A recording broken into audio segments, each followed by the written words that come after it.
Like, Yeah. Can you see it now? Yeah. Okay. Ty looks like he's sitting in the dark. Hey, Coach, how are you? Pretty good. How about you? Let me get something to wipe the camera off of.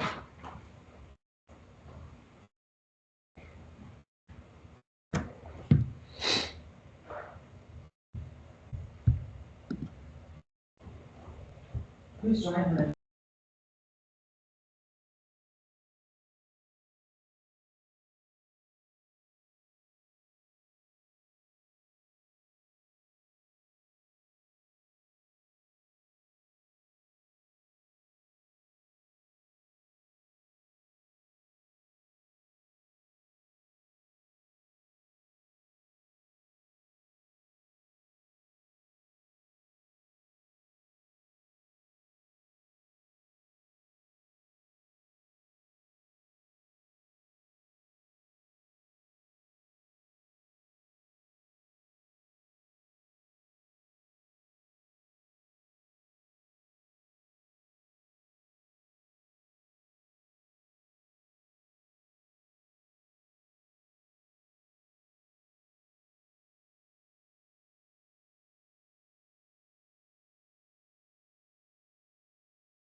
do you say, Coach? Not a lot. How you doing, Will? We're doing good out here at LBJ. So Already. All right. trying to do it right. Awesome. Look at this Say, guy. Ty. Oh, What do you say, goodness. Ty? Someone let Will on the call. Yeah. Yeah. It's fine.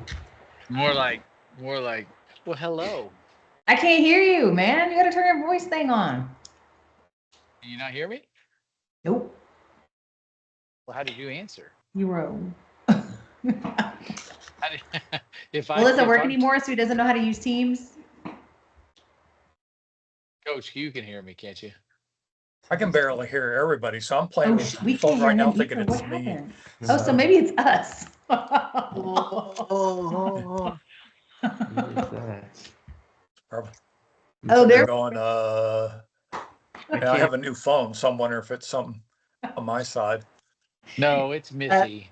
No, Missy's it's not. screwing things up. It I have is. It is. my screen plugged in. It won't let me plug my screen in. Ty was trying to be all high tech with Max over here to the right, and so it cut the sound. Uh-huh. I'll accept that as an apology. You know I love you, Will. Big hearts. Would you like a tour of the place? I would love it to work. Actually, We drove by if it, but Here. Second. Oh, that's right. See. Y'all are actually at LBJ. let's see. How do I do that? Where's the button that turns it around? I don't even know if there is one. Oh, I don't know on Teams. It's not like FaceTime. Okay, now I can hear everybody. There you go. Well, hey, Coach. Yeah, I got my AirPods in. Oh. I was giving Will a hard time, and it was us. There's the kitchen Ah. sitting area. Oh, wow. It looks like you got a nice place there. That's the place we rented for regionals. Nice. Uh, Well, that's a little up Yeah. from the last place we were at. Massive upgrade. Massive upgrade. This is the room. and more importantly, what are the mattresses like? Are they like hard rocks or? Look at this. You don't even have a shower door. Who does that? And it rains on you from the ceiling. Oh. That's all right. As long as your mattress is sleepable, that's where it's at. Sleepable. For Good. sure. There you go. That's it. Yay. At the bedroom. This- Oh, Ty, you want to see where you're sleeping? Where? Where's the couch at? Let me see. Wait, Momo. Oh no! Right Oh there. wow! That's been a. Upper Right. bunk. Oh man, that's good, man. If you put Ben up on the upper bunk, you better have insurance. Yeah, high rise there. Then he just called you out. I just hope you know that. Ben's probably working. No, he knows he's gonna be here. He's supposed to be here. He's on there. He's probably working. Is he working? I think so. Is he on here? Is that Max as in Ben's Yeah. Max? Or is that Yeah. Ben and Max are both on there. who's our speaker, Coach? What's his name? And I'm not sure how to pronounce his last name. I think it's Meine, Meine. Okay. He just hasn't But joined. he's a guy that multiple lakes like LBJ, Travis. But of course, when I asked him, I made sure that we had the full month clearance, that he hadn't guided on the lake, stuff like that. And then I asked him, do you have any guided trips planned ahead? Because we don't want to take that away from you either. Yeah. And so everything it just worked out perfectly for us. Awesome. Mhm. Was he supposed to join at 6:30? Yep. Did who set it up? Did you set it up or did Gary? I did. I even asked him this morning to make sure if he had anything he needed to let me know. Yeah. That's Missy saying, "Uh-oh." Well, I just noticed it's 6:35, so I was just double checking. Gary's dealing with all kinds of stuff right now, so I know he can't reach out.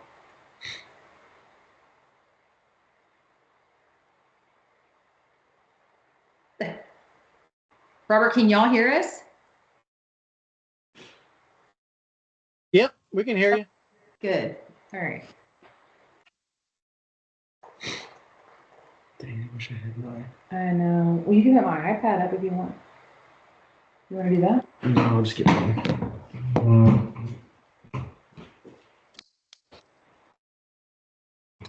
These kids on Teams calls, I was like, you know, you can have a conversation on Teams, right? And he's like, I'm like, our children do not know how to communicate. I literally just rolled in the door from San Antonio. I just got back from my trip. Plug it in. Yeah, you do this stuff all the time. Oh, okay. Multiple times a day. Well, I got my things. I don't do Teams video meetings, but I use Teams all the time. You just do the audio? No, just typing, texting, and stuff. Oh, okay. It's the only way I can reach Kendra in the prison. That makes sense. That makes sense. They don't allow stuff going through, huh? No Well, phone. the prisoners got their own iPads now, so.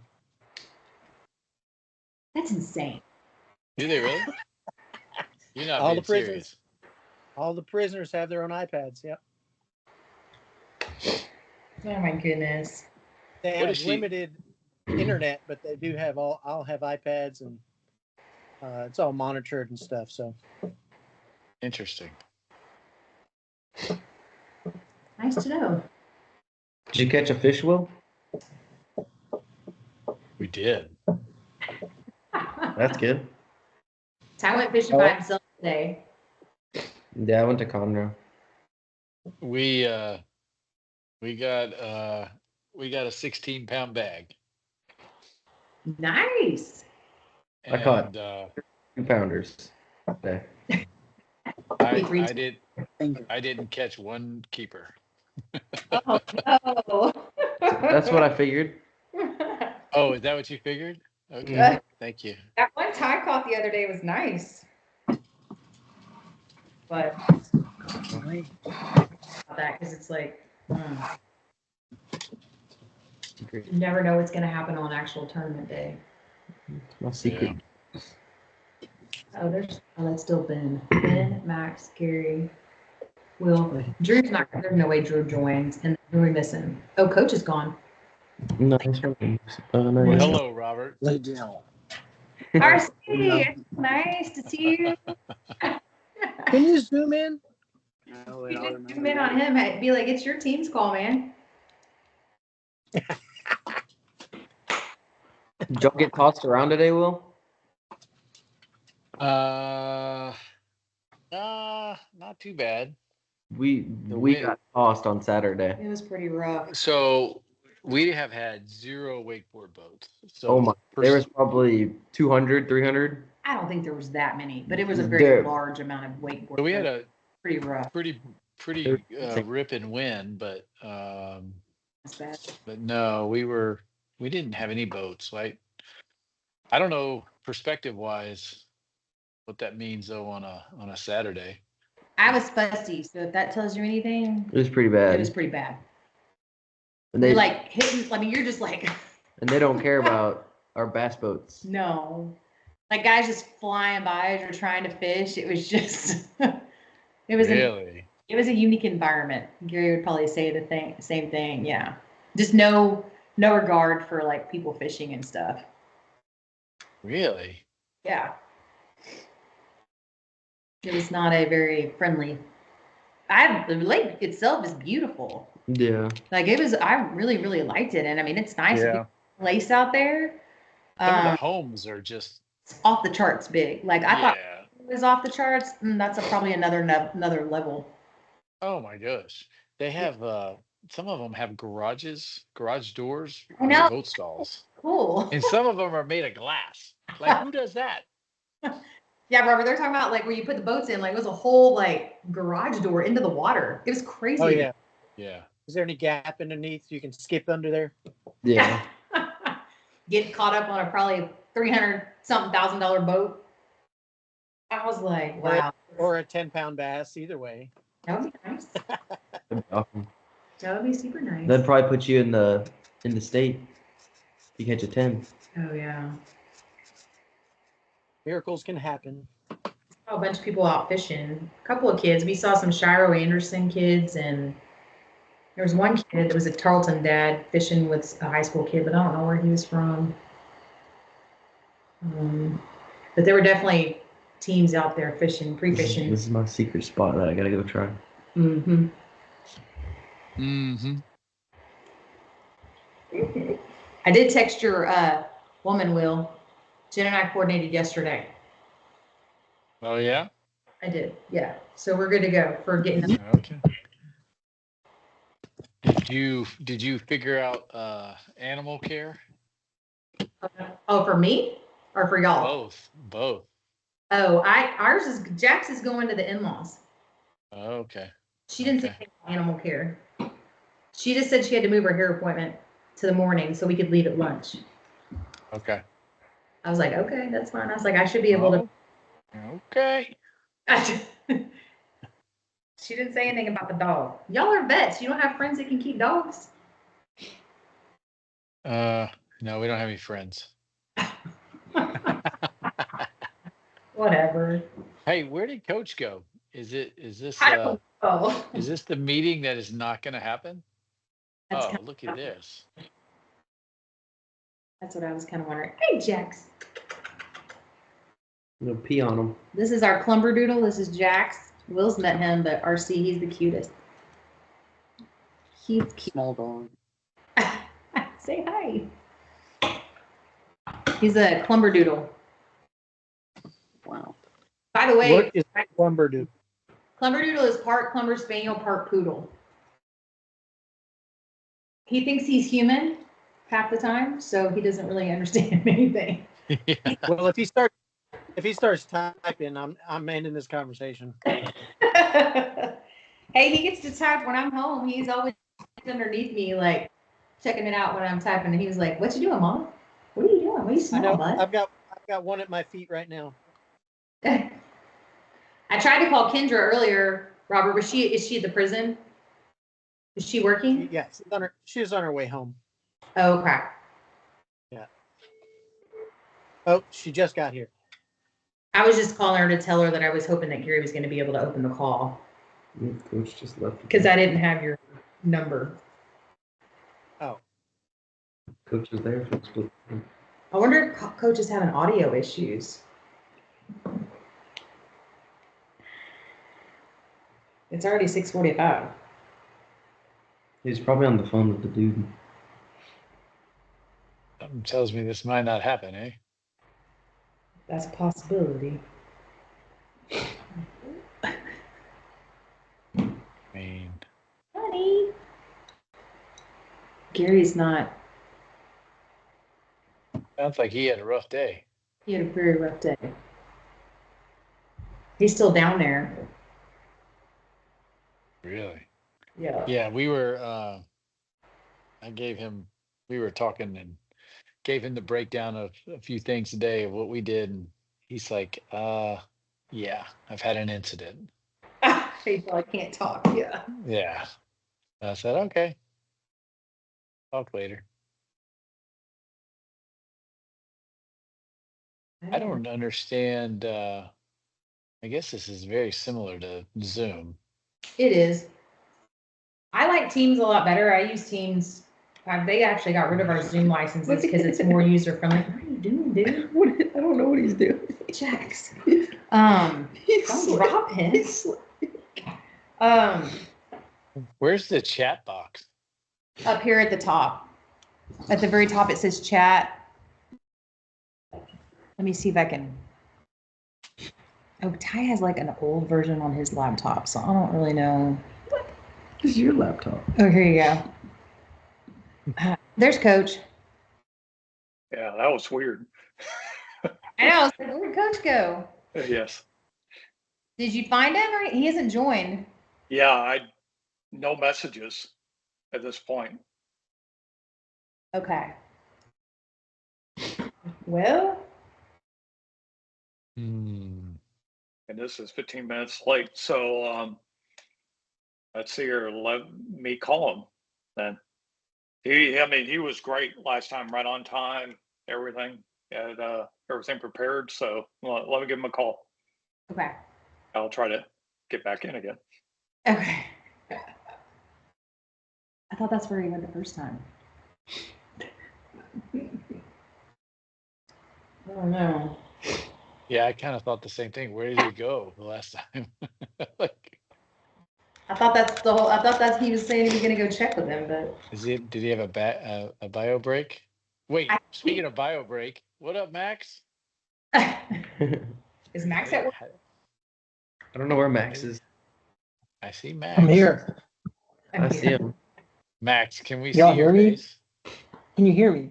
Yeah, we can We hear can hear you. you, but we can't see your face. No, my camera's like broken.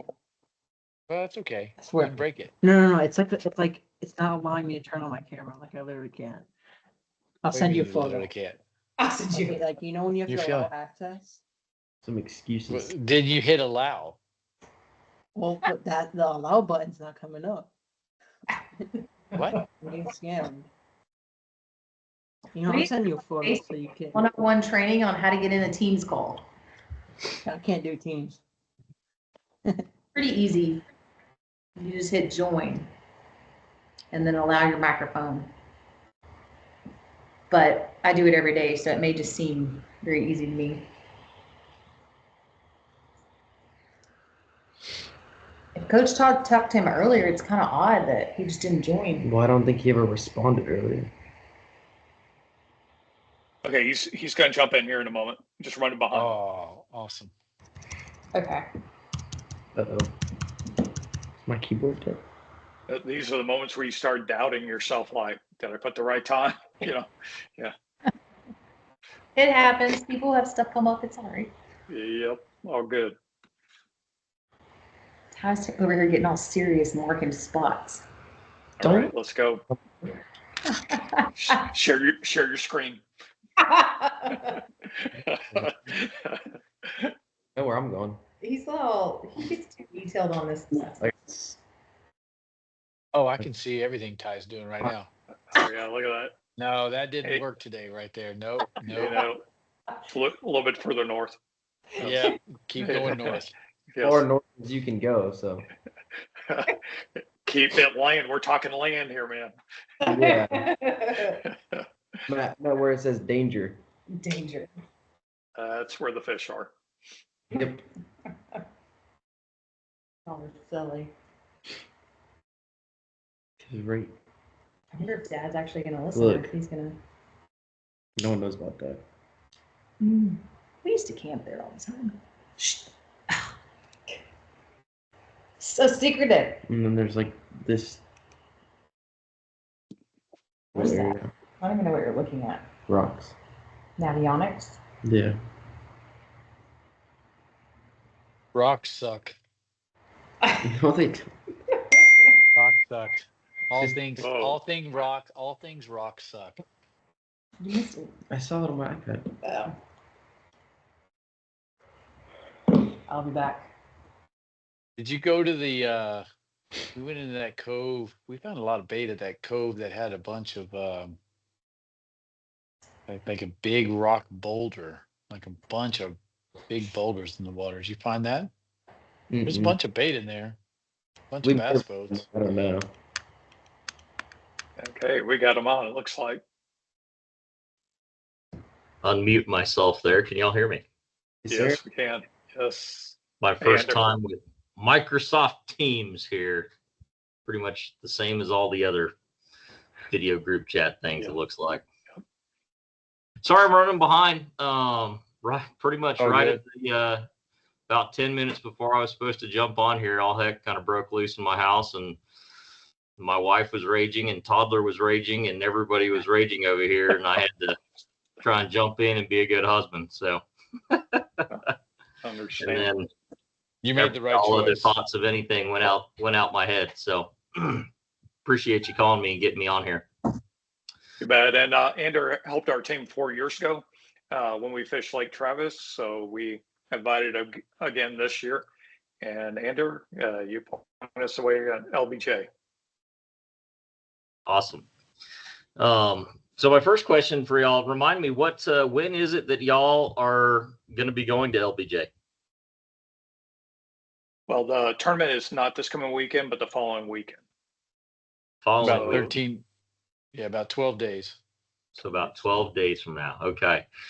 So in that case, I suppose what I'll do is I'll start off with, I'll kind of explain and tell y'all kind of what I would do, you know, if I were just showing up at LBJ. I have not been on LBJ at all recently, but I've been on all the other area lakes, including a couple of them right there next to LBJ.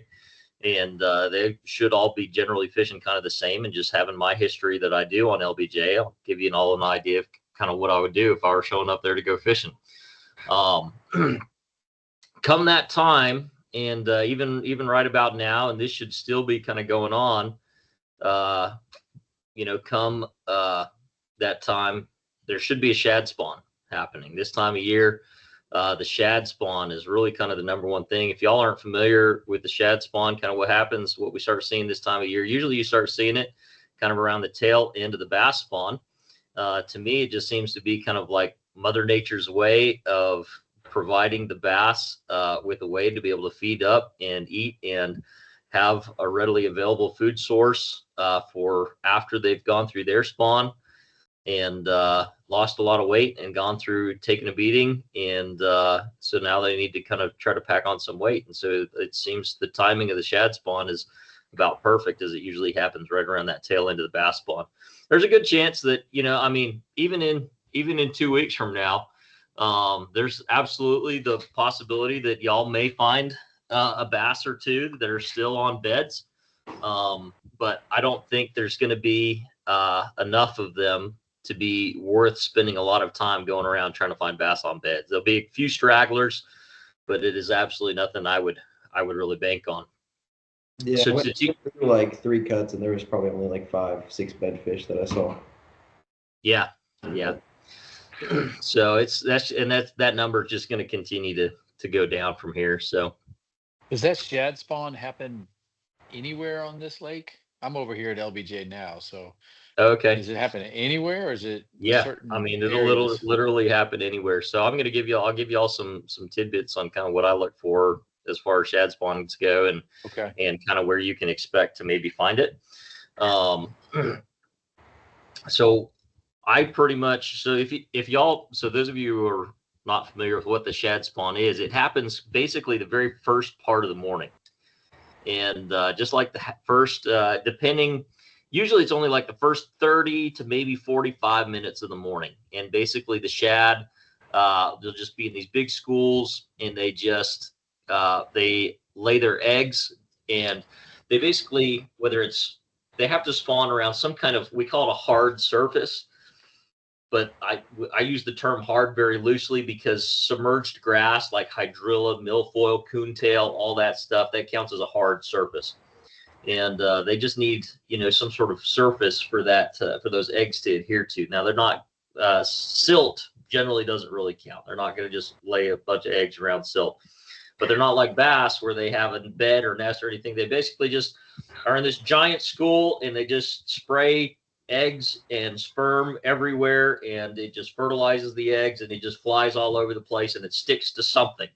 And so they want to be, they're kind of close to something, whether it's grass, reeds, rocks, docks, whatever.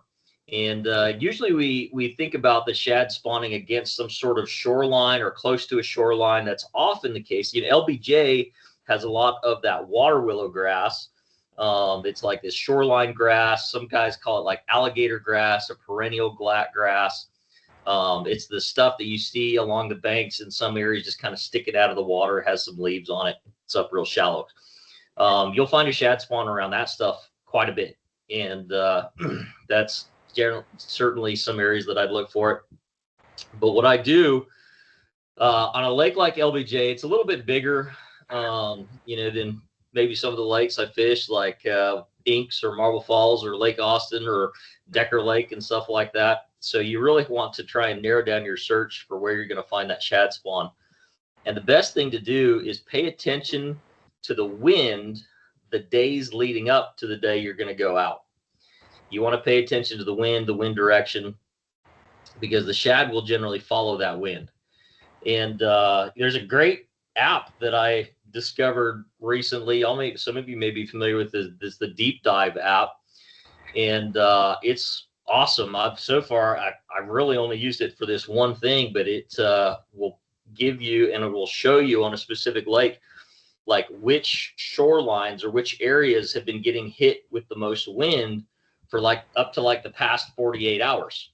And we'll even have a forecast for, the upcoming 48 hours or whatever, where it expects, which shorelines and stuff to be getting hit with the wind. So it's been awesome. I've been using it quite a bit. And, but if you're not going to use that, you can really just pay attention to the wind direction, for the couple days beforehand, and kind of, if it's an east or if it's like a south wind, then you want to be looking at all those banks that are south facing banks. So kind of the banks on the north side. And that's where you're going to search. The next morning when you're looking for that shad spawn, you can also have, if you're out the day before or 2 days before or whatever, and you find a shad spawn, you can kind of guess that the next day there may be a shad spawn there or someplace nearby, but it can move a lot. Certainly don't put your eggs in one basket where you're like, okay, I found a shad spawn here yesterday. That's where they're going to be. You don't want to just like show up there and put your trolling motor down and start fishing.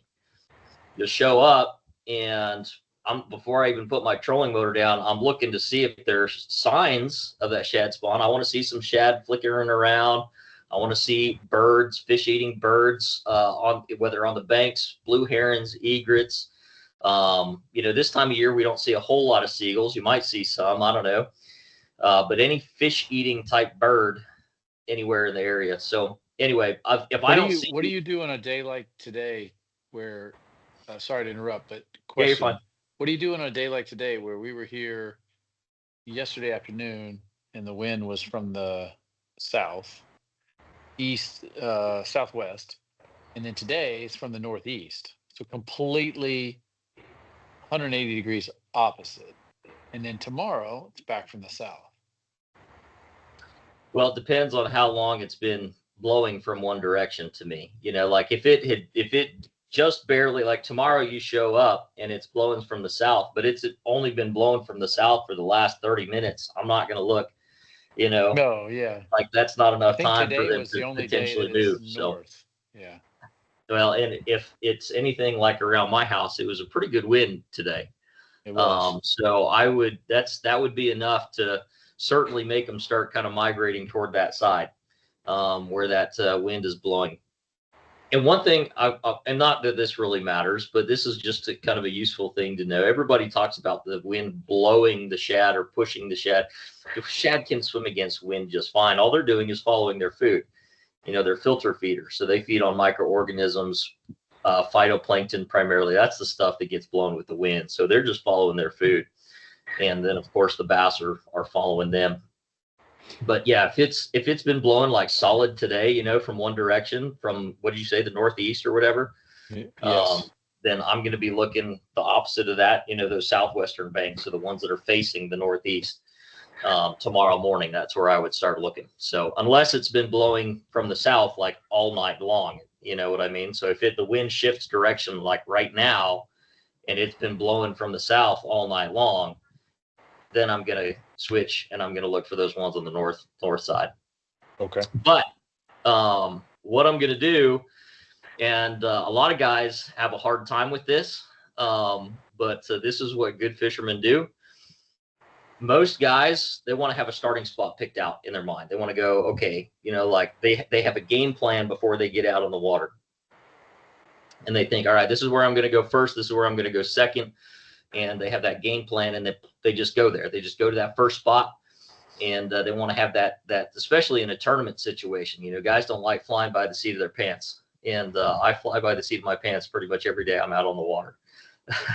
And I'm Same. reading the conditions as they're happening, and I don't care where I caught them yesterday, quite frankly.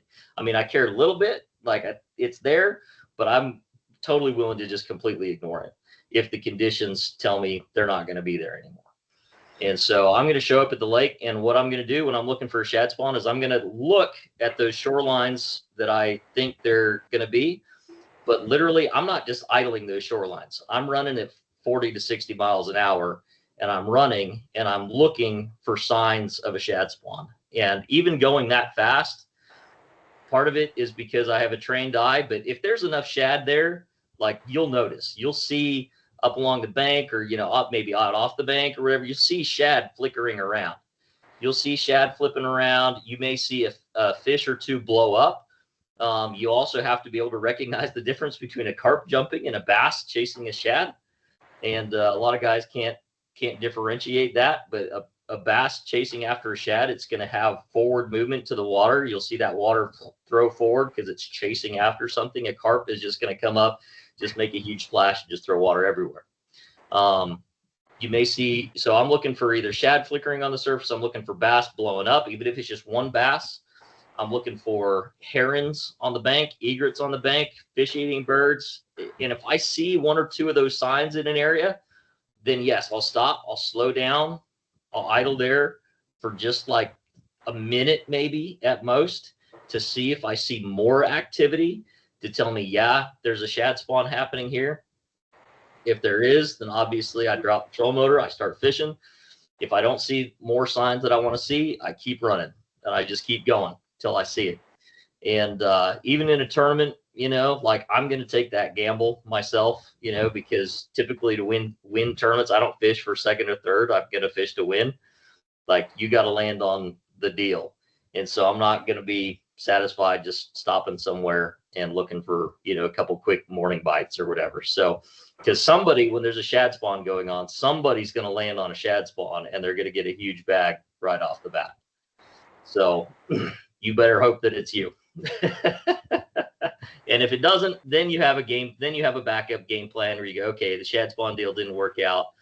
Let's go settle down here. And that's the other thing that I always do is I always, on a big lake like LBJ, I'd probably say, I'm going to give myself 15 minutes, you know, 15, 20 minutes to just run and just look around and see what I see. If I don't find it within 15 or 20 minutes, then I want to have somewhere in the back of my mind where I'm going to go and I'm going to start. But anyway, shad spawn. Any questions about shad spawn in particular?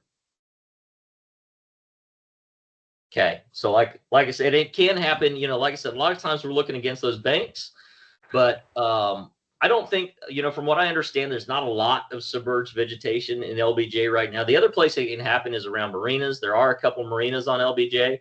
You know, they'll spawn around marina docks and stuff. That's really common on lakes like Travis. You'll see it on LBJ sometimes too. But offshore grass, you know, submerged vegetation that's way out off the bank, that'll happen. You know, they'll spawn over a grass flat or something like that too. So, you know, you still want to pay attention kind of out off the bank a little ways as well. So don't just keep your eyes just completely glued to the bank, but just be paying attention for signs all around you as you're running around. But to go back to your question earlier about, you know, where does that happen? Yeah, literally can happen anywhere on the lake. But those, you know, trying to get an idea and take a guess in my head of, you know, where those shad are going to be based on the wind previous, that's going to be kind of the areas I'm going to look. But there's not necessarily like, I'm not going to say like Horseshoe Bay. I'd look in Horseshoe Bay for a shad spawn. But that something like that probably would be kind of a good idea, just because, you know, someplace like Horseshoe Bay is just a good place to fish. It's got a big population of bass in it. I know there's a lot of tournaments that are either one in or, you know, just money, you know, landed in the money in some place like Horseshoe Bay. So Horseshoe Bay gives you just kind of a confined area where you can, maybe in your head, you just go, okay, I'm just going to spend, you know, that first morning period just running the perimeter of Horseshoe Bay to see if I can find a shad spawn just within Horseshoe Bay. And if I don't find it, you know, then I'll have some place as a backup in my head where we can go. So that's also an option too. As far as baits go, you know, shad spawn baits, it varies. It's kind of like fishing for schooling fish, you know, in the summertime when you see them blowing up in the middle of the lake. You kind of never really know exactly what's going to work. And you just kind of have to figure out what their hot button is. And whether it's a top water, whether it's a jerk bait, a soft jerk bait. Sometimes those shad spawn fish, like the other day, Saturday, I did a guided trip and we landed on a shad spawn first thing in the morning, and we sacked up like a 26.5 pound limit real fast. And Wow, we caught them on like everything. He didn't really, I mean, we caught him on pretty much whatever top water bait we wanted to throw, a popper, a walking bait, caught him on swim baits, on glide baits. Sometimes it's just that easy. You can just throw whatever shad imitation thing you want. And other times, like those schooling fish in the summertime, they're stupid picky. And you'll see them blowing up all over the place, and you will just be driving yourself crazy trying to figure out what it is that they're going to eat. A lot of what I throw at them during a shad spawn really depends on the cover or structure that I'm around. So for example, like at Decker, that's got reeds all around it. It's a lot of times you find that shad spawn like right up in those reeds, right against the reeds. Usually then I'm going to throw a frog, because I'm going to throw like I've actually got a usually a white frog does fine, but sometimes they're really, really picky. And I actually have a clear frog, and you can get them to eat the clear frog when you can't get them to eat the white frog because they can't see it quite as well. And so they are more likely to just kind of take a stab at it and go for it. And so I'll crash that frog back into those reeds. That's, again, it's just a tool that allows me to be efficient. So whatever the best tool is at the time for how the shad spawn sets up that allows me to be the most efficient is going to make the most sense. And so that frog allows me to really crash it back in there, along those reeds and stuff like that. So it really just kind of depends. Sometimes a square bill crankbait can be good, a white chatterbait, a white swim jig. I mean, anything shaddy. So, you just got to kind of figure out what the hot button is. If there's like fish blowing up and you don't catch one within 6 casts or something like that with something, you better change baits. Don't keep trying to force feed them that. You better pick up another rod and throw them something else. Because if there's clearly a bunch of them there and you're not catching one, within half a dozen casts or something, you better try to figure something else out. So, anyway, any questions about that? That's what I would suspect is probably going to win it. Somebody's going to find a shad spawn and catch a bunch of them in a hurry. I got a question only as it relates to our experience today, and also I think what Ty experienced this weekend too was there's a lot of algae in the underwater, yeah, the snot grass, the slimy mucky stuff that just covers all your baits all the time. It's literally everywhere, right? LBJ in particular is really bad with the snot grass situation. Everywhere. Yeah, LBJ's just kind of always been that way. Obviously there are times when it's worse than others, but it's kind of always present out there, and it will really limit what you can do, how you can do it. And so again, it just comes back to, and there's times when, you've got all of that crap floating around, and it's like you really want to throw a jerk bait or something, something with treble hooks on it, and you're like, I know they would eat it if I could even do it, but this stuff just won't even allow you to do it. So it forces your hand to find something that allows you to still be able to fish through that crap. And even though it may not be what you really know that they would really probably eat the best, but it forces your hand to throw something like a weightless fluke or, weightless Senko or something like that. That allows you to at least kind of sort of navigate through it. So weightless baits in general, when you're dealing with that crap, obviously it's like if you're trying to pitch docks and you're like skipping a jig around docks or pitching a jig around docks and you just keep coming up with that muck every single time, it's not going to work. And you got to come up with something else, and but generally speaking, when that becomes an issue, and a lot of it just depends. So is there a lot of it just like, are you talking about the stuff that's like floating on the surface, or is it more the stuff that's on the bottom and you get a bait down to the bottom? It's on the bottom. It's for sure on the bottom. Yeah. Some of it's above the bottom, but I really hate it when it's in like these big clumps that's just floating around on the surface, because then there's like almost no avoiding it at all. But the stuff on the bottom you can kind of sort of avoid, and by throwing weightless baits, as well as and it's like if you want to throw a square bill, even though crankbaits are always more effective when they're digging the bottom and bouncing around and stuff, you have to find a square bill that doesn't quite go that deep, and it doesn't quite go deep enough to hit that stuff. So anyway, it does. It's annoying as heck, and you just got to find ways to go around it and be more efficient. One of the things that I ask people all the time during guided trips is I will ask them, where do you think the biggest gap lies between professional anglers and just your average angler? And most of the time people want to say stuff like, oh, well, it's their experience, it's knowing what to use, when to use it, where to go, all that stuff. And it's like, yeah, that stuff kind of plays into it a little bit. But honestly, where the absolute biggest gap lies between professional anglers and your average guy is in efficiency. Most of the time, they're throwing the exact same baits and fishing the exact same areas as everybody else. They're just way better at it, and they're able to be more efficient at it. Most of the time, the difference between a guy catching 20 in a day and a guy catching 5 times in a day, the dude that caught 20 was 4 times more efficient.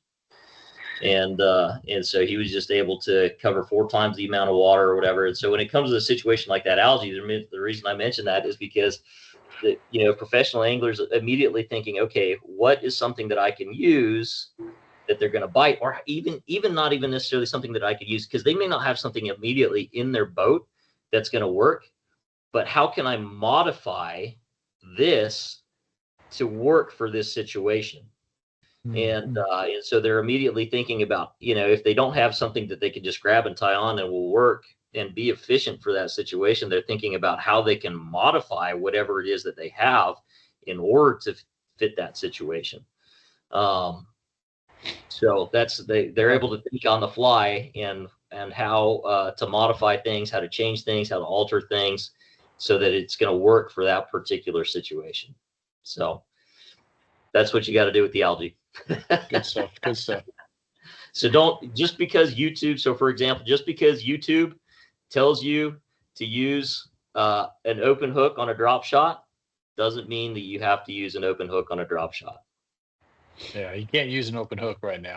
There's no way. So No way. anyway, just as an example. So just because like the internet and YouTube or whatever, everything tells you that something should be fished a certain way or used a certain way, if it's not going to work in that situation, it's just not going to work in that situation. You got to figure out how to adapt it for your situation. So any other questions right off the bat? So obviously shad spawn, that only covers like the first, if it's a good cloudy day, sometimes you'll see an extended shad spawn. Those are the best. I love those days. They can make for a fun 2 or 3 hours in the morning. You get a good cloudy day and it'll extend that shad spawn for a while. The longest I've seen it extend is 2 or 3 hours. That's really good. And that makes for a really fun day. But if it's a bright sunny day, man, it's gonna, that shad spawn fizzles out pretty fast, within 30 to 45 minutes. And so you better make hay while the sun shines. If you catch an 8-pounder on your third cast during a shad spawn, you better not take time to take pictures. You better throw that sucker in the live well and throw another cast, and don't celebrate too long. So, because you could catch another 8-pounder on the next cast. So anyway, that only covers the first part of the day. Obviously, anytime there's grass in a lake, like I said, I from what I've heard, there's not a lot of grass in LBJ right now, but there is some. And I know there is some. So if y'all can find some grass right now, I've kind of heard, I feel like I've heard rumors that there's some kind of in that Blue Briar kind of mid-lake area. I don't think I haven't really heard of any on the lower end. You may find some basically around that mid-lake area, kind of on up. Sounds like there's some little sections or little areas with grass. Anytime I can find grass in an area, that's going to be number one. I'm always going to look at grass first and foremost, and I'm going to have to really want to rule out the grass or really not be able to find them in the grass before I'm going to spend a whole bunch of time going and doing other stuff. The docks obviously play on LBJ, and especially getting into that time of year, we're talking post-spawn fish. And you'll certainly be able to catch some fish on a frog, hollow body frog, whether that's skipping a hollow body frog under docks or fishing it around that water willow grass, like I mentioned. The water willow with a frog. By the way, if you find a shad spawn around that water willow, frog, white frog, do it. Maybe a buzzbait, maybe a toad. The difference between a frog and a toad, by the way, a toad is like what I mean by that is like a Stanley ribbit that has like little paddle feet. That's more of a toad, and a frog is more your hollow body with like the skirted legs. Stuff that allows you to be a little bit more efficient coming through that perennial grass or the water willow. Swim jig, white swim jig, comes through that stuff pretty good, as long as there's not a whole bunch of snot grass in it. If there's a whole bunch of snot grass in it, you're pretty much limited to either a frog or a fluke, pretty much. So, there's definitely a chance, you can find some offshore stuff, fishing some offshore rock piles and whatnot. There's absolutely, especially if you're looking just outside of, major spawning areas, finding some offshore rock or ledge or something like that stands a good chance of catching some fish, catching some good ones too. But personally, if it's me, I'm gonna these days I don't spend a ton of time looking at offshore stuff, but mostly that's just because I feel like my shallow water game is pretty strong. I am real comfortable with live scope too, and I've gotten to where finding those groups of nomadic bass that are just out there roaming around in the middle of nowhere and following shad around. I've gotten pretty good at that too, but if you're not comfortable with that, you may not necessarily want to just jump into trying to do that in the middle of the tournament. Stick with your strengths.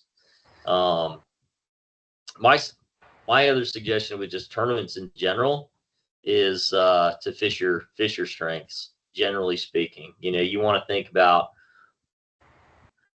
So you do want to think of like, okay, how is this tournament probably going to be won, and certainly practice for that and practice kind of figuring that out and getting comfortable with it and confident with it. But by the time the tournament rolls around, if you weren't feeling comfortable with that after practice, then don't force it, during the tournament. Even if you think that that's how the tournament is going to be won, you have to think, how am I going to win the tournament, or how are these kids going to win this tournament? And that may not be staring at live scope and trying to find fish out in the middle of nowhere. But if it is, great, awesome, do it. So fish your strengths and figure out how you are going to win that tournament. Maybe not necessarily how somebody else is going to win that tournament. What are your best? What's your best chance of winning? So,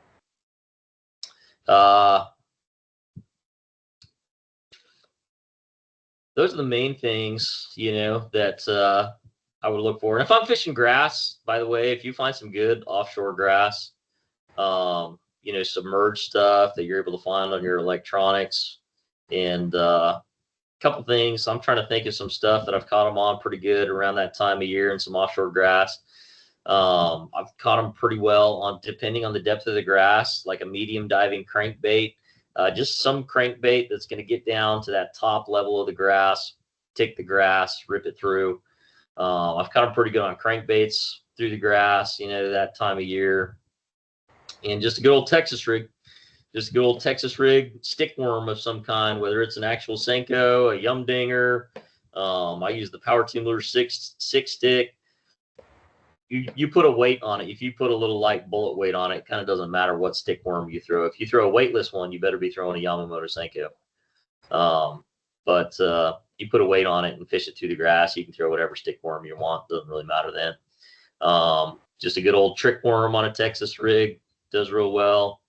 And a weighted fluke, fishing a weighted fluke, slow it through that grass, or even a Mojo rig fluke. I don't know if y'all know what that is. It's like a little mini finesse Carolina rig, basically.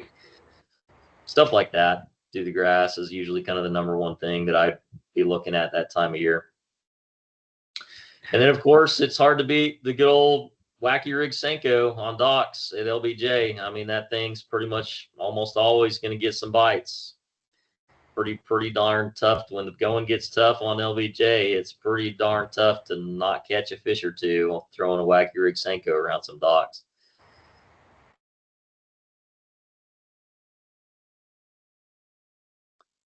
Any questions? That's pretty much most of the stuff that kind of comes to mind.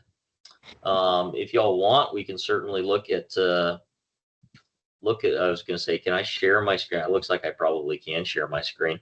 We can probably look at a map of LBJ, and I can kind of point some stuff out to y'all if you want to do that. Yeah, I got a question. Sure. Shoot, Ty. So for the power plant that's on the lake, do you think the shad spawn could happen over there? Absolutely. So, that power plant is kind of funny. It's on most power plant lakes, it's pretty common to find a shad spawn around that discharge, for the power plant. And I feel like I have seen it one or two times there in that discharge at LBJ. Personally, I have never caught crap in that discharge at LBJ. I know some guys have, and a lot of tournaments, you will see guys start up. Like, I've caught a few small fish over there, but I've never done anything all that exciting in the discharge itself. Like, I've seen tournaments where you'll see 15 boats, in that discharge area, just in that little canal or whatever for there in Horseshoe Bay, and basically nobody's catching anything. Everybody races over there because they think that power plant discharge is going to be the deal. I've never heard of a tournament being won at the discharge. I've gone over there and seen 15 boats lined up over there, and you'll see 1 or 2 small fish caught.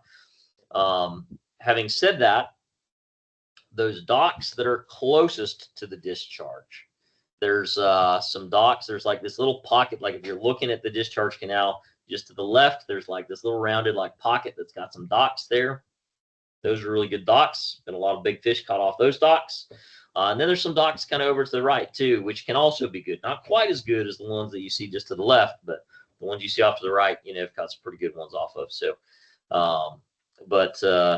yeah, those, so kind of the area just in general, kind of around the discharge have done really good, but in the discharge itself, never really done that good. Even when I've seen, you know, like a shad spawn kind of happening in the discharge itself, haven't really done great. I don't know why that is either, other than the fact that it's there, you know, it's not like most discharges that have, you know, rock or concrete or whatever on the sides. I guess it does have some, but it's past the buoys, you know, where Right. you can't really get to it. So I would think the best, you know, that's probably why I've never really done that great, because probably if you could get into it and get to the port that's probably good, you could probably catch them pretty darn good, but you can't really get into it. So you kind of do better just fishing the docks and stuff. And sometimes, you know, there's been years when there's been some good grass around there too, and I've done really good in the grass around there, but I kind of doubt there's really any grass over there right now. Maybe some water willow or something somewhere kind of sort of nearby. But anyway, does that answer your question, Ty? Hopefully. Yes, thank you. Okay. Any other questions while I'm pulling up a map of LBJ here, pulling up Google Maps?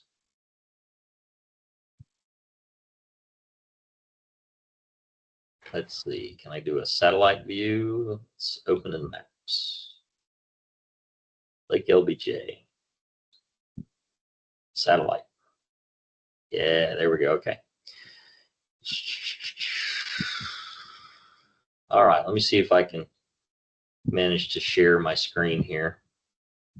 Share screen window tab. Let's share a tab. Choose that one right there. Share. All right. Can y'all see that? Yes. Sweet. Okay. Where are y'all launching out of for the tournament? Do you know? You can launch wherever, but most Okay. people probably launch down by the dam. Yeah. That's the most common one is down there at the yacht club. Oh, for the record, like just this little like pocket right here, just this little area where the ramp is, there are so many fish that are released right here from tournaments and stuff. I cannot tell you how many times guys like myself and Charles Whited, the Central Texas hammer himself, who wins all kinds of tournament money and whatnot.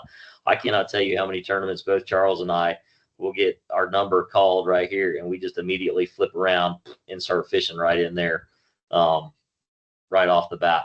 You know, if we know that there's been a sizable tournament or two that's been held there within the past week, especially, that's a good spot to fish. So that little pocket right there holds a lot of fish. I mean, it's got a lot of, you know, it's got some water willow. It's just got a bunch of good little like shoreline covers, some dock. You see this one dock that kind of extends out right here, right there. That sucker's got like some little brush piles around it. You can almost always catch a fish around that dock. Sometimes you got to make sure. Sometimes you can't catch them unless you skip all the way up underneath of it.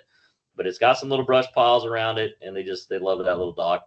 It's pretty darn rare when I've fished that dock and not caught a fish. And I've even gone there, you know, I'll go there in tournaments sometimes when I just need like one more fish, and I'm like, I know where I can catch one fish, and I'll run over there, catch fish. And I've been surprised sometimes when I go there just thinking I'm going to catch a fish, and I end up catching like a 5 or 6 pounder. So great little dock, great little area right there. And then, of course, you've got the marina right here. There's a chance you could find, you know, shad spawn happening around that marina, you know, and the marina deal can be pretty good. And then there's, you know, some water willow grass and stuff like that around the edges of the marina that I've caught some fish out of. But going this way, you got the dam, that nice long rocky dam.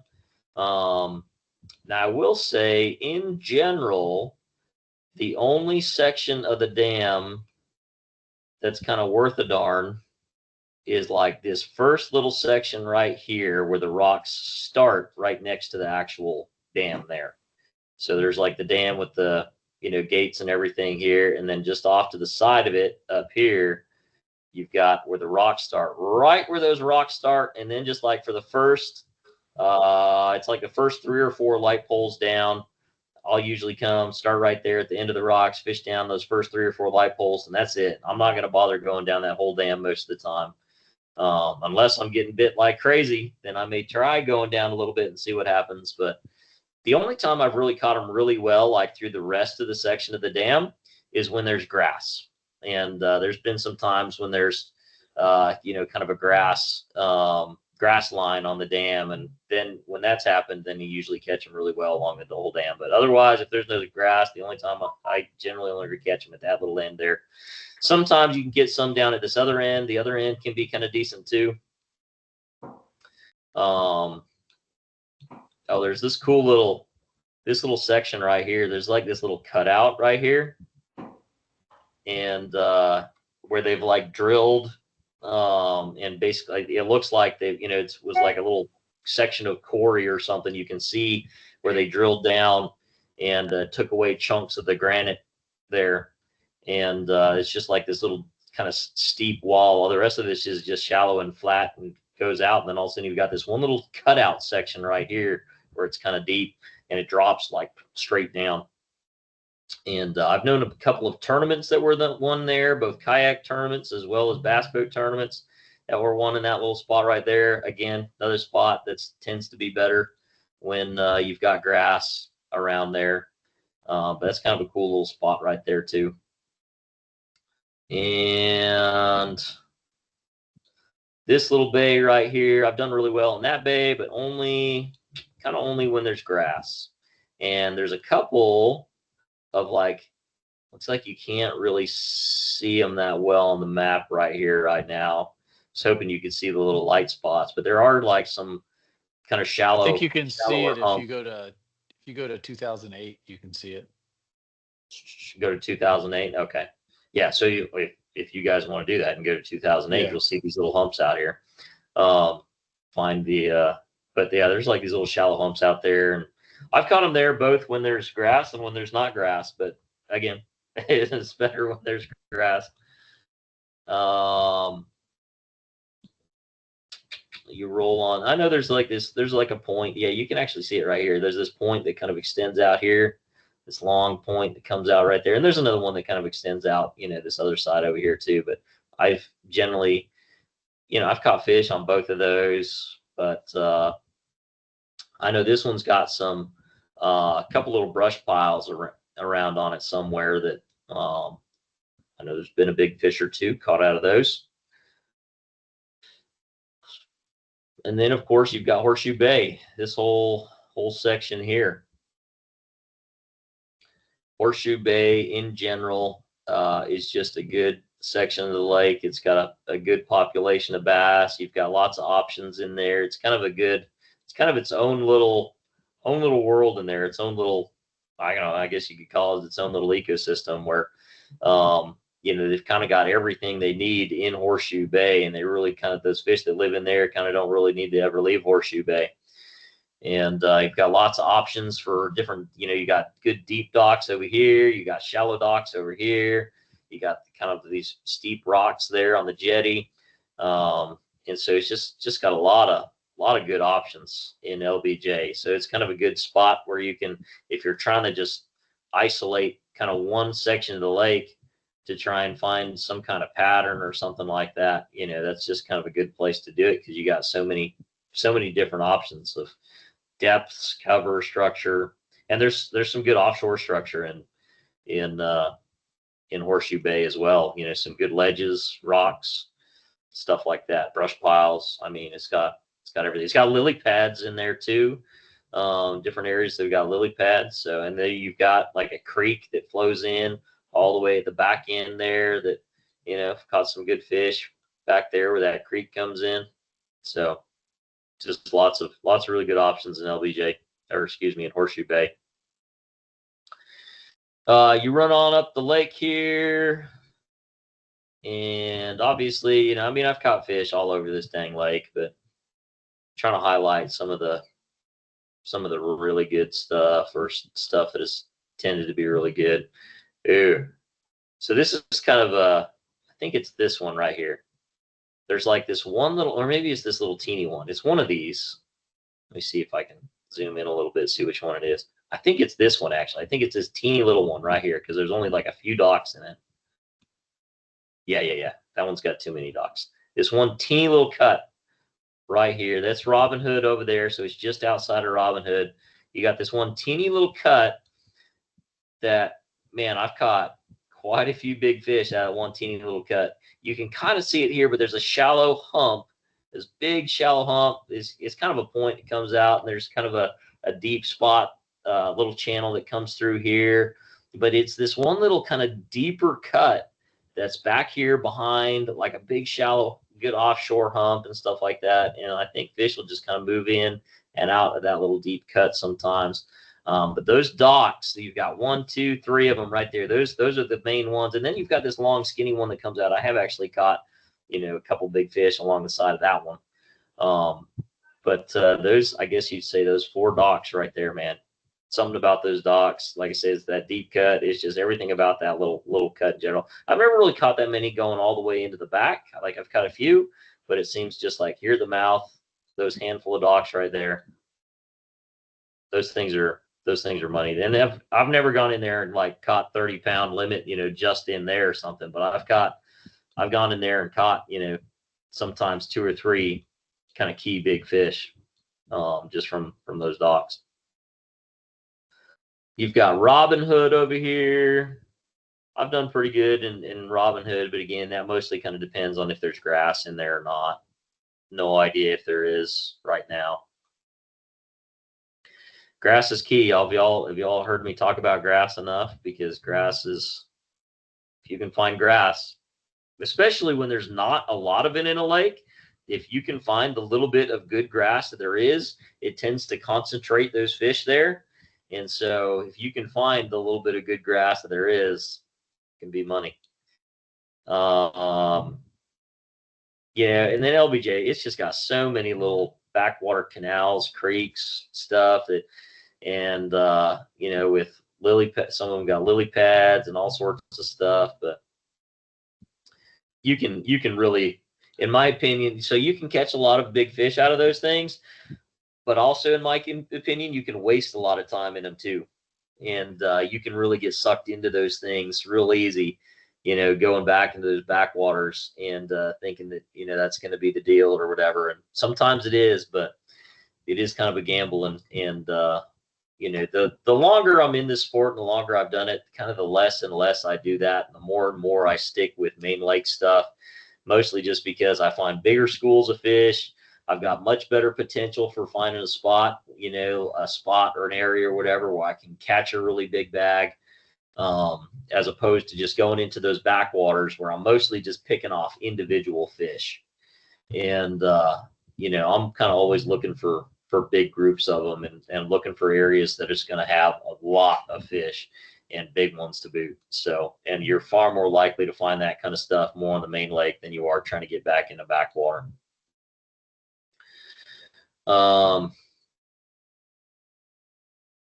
Let's see, that's all.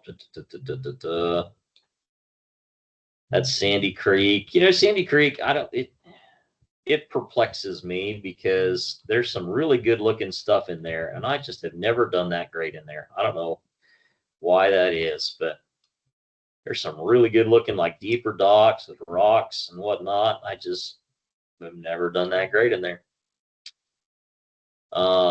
Yeah, like I think this is called like Beaver Island over here or something. And yeah, Beaver Island Road. There you go. And I know of I fished a club tournament once where a dude caught a freaking 30-pound limit coming in here and fishing these docks like right here. I've never been able to do it, but I guess he did. This is the Blue Briar area over here. This is where I was saying I think there may be some grasses over in this Blue Briar area somewhere.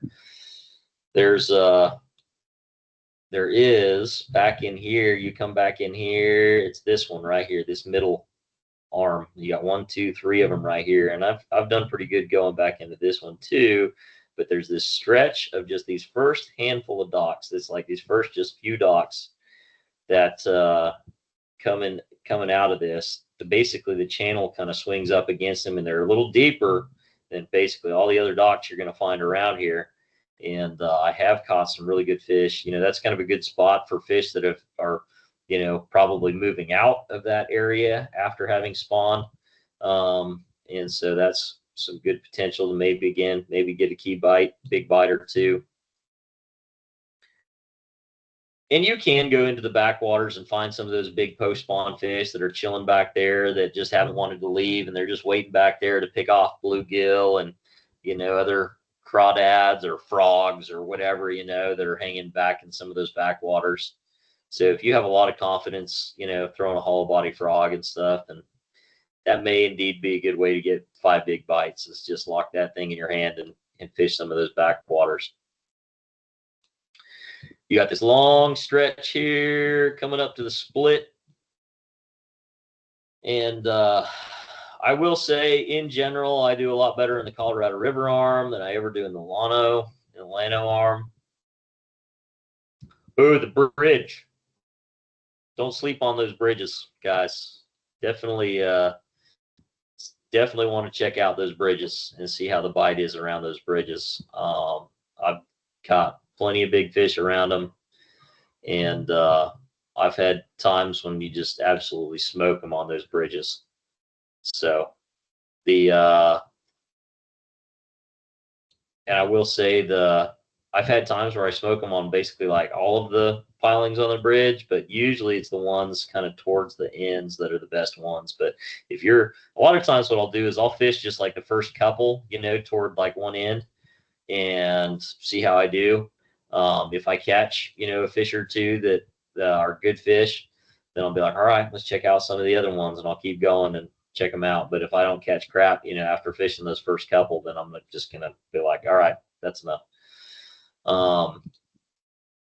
I think I won a media bass tournament. I think it was June though. I don't think it was May. Is it on I think I got a plaque on my wall over here. Which one is it? July. Okay, even later, July. I was gonna say I know I won one on one of those bridges once. So caught them real good there. But I don't know. You can probably still catch them there in May, just like you can in July. So. Neko, you know, throwing a Neko rig. There's all sorts of stuff you can throw there. Neko rig, you can throw a drop shot. You can, if they're suspended around the pilings, throwing a jerk bait. You know, I'd say a Neko rig and a drop shot are definitely the things that I've done the best with around that bridge. And then the Colorado River arm in general, I don't think there really is anything anywhere specific to point out in the Colorado River arm. But you know, there's a lot of sections with just good deep docks and stuff like that. I tend to stay, you know, I swore off the going up into the river like that during tournaments years ago on LBJ. It just bit me too many times. I'd go up there and practice and, you know, catch a good 20+ pound bag and then go up there the day of the tournament and not get a bite up there. I think so much of it up there just depends on current, you know, whether they're releasing from the dam there at Inks or not. And if there's current coming through there, and sometimes it's hard to perceive if there is current happening or not. The fish can tell. Sometimes we can't always. So, but there's been too many times where I've done really well in practice, and then I go there in the tournament and suck. So I kind of swore it off. But I don't know if you like to gamble. River could be good. Anyway, I think that's most of what there is. Looking at it, that's all the stuff that stands out to me. Any questions looking at the map there? All right, I'm going to go ahead and stop sharing that. Stop sharing. There we go. I think that's mostly it of my LBJ knowledge there. It's probably feels like drinking from a fire hose, and it's kind of a whole lot of info. But I think the two biggest takeaways that I would say is one, shad spawn, and two, grass. You can find some grass somewhere, particularly some kind of offshore grass, that's on a hump somewhere, on a point somewhere, that's just kind of out off the bank, and use your electronics to find that grass, and fish throughout it, fish the outer edges of it, the deeper outer edges of it. Get comfortable, being out away from the bank and fishing the grass that's kind of out away from the bank. I guess I'll show you real quick. Quick example here. I'll share my screen again. Go back down to this pocket down here. This is another media bass tournament. I don't remember if I won this one or if I just did good in this one or what, but back down here at the lower end of the lake, like I said, this little pocket right here, this little bay right here, several years ago, there was some really good grass, and this was when there was not a lot of grass on the lake, and there was some coontail grass growing in this one pocket right here. And there was just a few little isolated areas in the lake where there was some grass. And this particular pocket had some grass in it. There was myself, and there was a few other guys that found that pocket, and there was grass in there. And like I said, everybody gets so sucked into the shoreline stuff. But there was grass. This is kind of a flat, shallow pocket through here, and there's grass throughout that whole pocket. And when you have a situation like that, guys see the docks and they're like, okay, you want to find the docks with some grass around it. You hear that all the time. You want to find the docks, the best docks are the ones that have some grass around it. And so there were, like throughout the day, there were 3 or 4 boats that they would come in here and they would fish. They would stay on the edges and they would fish these docks, around the edges. And they caught some fish. Don't get me wrong. They caught some fish. But I was out here in the middle. And I stayed there out in the middle of the pocket because I knew there was grass throughout the pocket. When I know there's grass somewhere, I basically ignore what's on the bank. I ignore the docks. I ignore anything else that's on the bank, and I'm zeroed in on the grass, and I'm just fishing the grass. And I just sat and I just went through this whole pocket, just fan casting around the pocket with like a lipless crankbait. And this was in February or something like that. And I just went through there throwing a lipless crankbait, and I beat all of those guys that went around in there and fished the docks, and just staying out in the middle of the pocket fishing the grass. So don't get sucked into the shoreline stuff when you know there's grass in an area. If you know there's grass in an area, fish the grass. How do you know when you're looking at the bottom on a live scope? How do you know it's grass? Because what I saw today was algae or whatever that algae stuff is everywhere, and really struggled to find. I mean, certainly saw the stuff coming out of the water, the reeds, saw that area, found some birds, saw that, but I don't know I don't know if I saw grass. So how do you know? If you don't know if you saw grass, you probably didn't. Okay. You should be able to tell, the algae and the muck and stuff is going to be like real short, like it'll make the bottom look fuzzy. Yes. But you should be able to see, kind of a defined, like you'll see the grass like come up at least like a foot or two. You know what I mean? Would be kind of the stuff that you're going to look. Sometimes I guess it'll kind of taper up. And sometimes the only way to tell is to make 2 or 3 casts and see, throw a football jig out there. I don't know, something that's going to actually catch the grass, or a deep diving crankbait if you want to, and just dredge it up. And sometimes that's kind of the only way to tell is to just throw 2 or 3 casts out real quick and see what it is. And you come up with a big ball of snodgrass, and that's not what you're looking for, and you move on. Okay. But generally, you should be able to tell relatively well on live scope what's what. That's one of those questions that I'm like, it also kind of boils down to experience and just having trial and error. You do it so many times and you see it and you check it, and I don't know that I could necessarily really describe what it is that I see on live scope and go, yeah, that's good grass, or no, that's just crap. And it's just from trial and error so many times of seeing what's what. So, But you Yeah. should be able to tell. And if you keep looking at algae and you keep coming up snodgrass and you're like, okay, then you know that's not really what you're looking for. And then the time when you finally see something that looks a little different, then you go, okay, let's take a look at that. That looks a little different. That's not the same crap that I've been looking at all day. So I don't know. I don't know how that answers your question all that great, but Yeah, it sort of does. Yeah. Basically, I got to look for what looks like grass on the live scope, right? yeah, if you're used to The algae looking, the algae definitely looks fuzzy. So yeah, you can, and and the it's grass will everywhere. kind of make the bottom look fuzzy too, but it's a different fuzzy. I don't really know how to explain it other than that. And it will come up off the bottom more, or should anyway. So, any other questions before we wrap up? I don't know how much more time you guys want to take tonight, but that's the main stuff that I can think of. All right. Any more questions, gentlemen? All right. We then appreciate you. Yeah. Thank you so much for spending time with us. Absolutely, Well, my thank pleasure. you. What was that? Oh, I just said thank you. Oh, thanks, man. I'm gonna guess that was Max. I'm Yes, pointing at yes, sir. I'm pointing at on my screen. That's Max down Yeah, below. I'm the But mysterious your person. guys' screen, it probably is. Cool. Yeah, LBJ, it's a fun lake. Max is also known as Rattle Trap Max. Rattle Trap He- Max, man. We got to find some place for him to throw that rattle trap on this lake. I Good, haven't found good. them Find yet. some grass.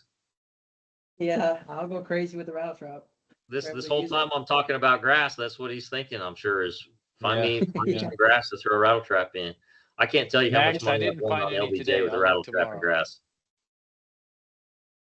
Okay, well,